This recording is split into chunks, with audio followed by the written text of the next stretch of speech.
This is the news at 6.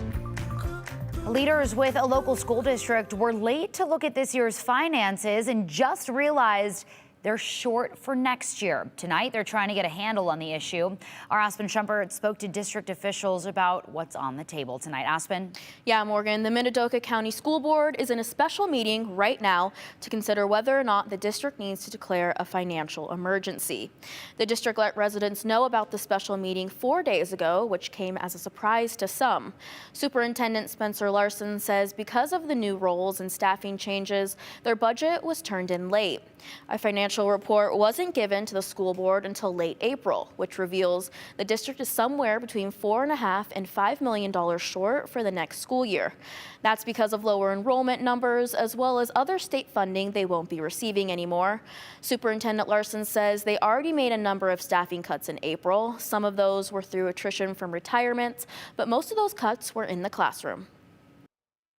Money that we're short, the loss in revenue that we'll be seeing isn't from, somebody taking the money and just having it disappear. It's revenue that we know, or the district should have known we'd be losing.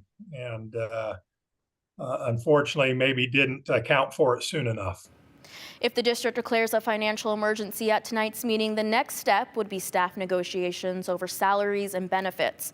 Instead, Superintendent Larson says he will suggest additional staffing cuts to be made to solve the deficit. Any educator would be able to tell you that a teacher in the classroom, an effective teacher, has the greatest impact on student achievement and student learning. And really that holds true of people in general, staff in general. I mean, they make our schools operate. And so having to cut staff to hit a certain budget number is really tough. He declined to provide how many additional positions that includes. He said he'd like to make that number public at the meeting tonight. The exact number of positions that could be cut won't be formally decided on until sometime next month, although those positions have already been discussed internally. He says these include more cuts in the classroom and other district staff positions. All around, this means larger classroom sizes and less help.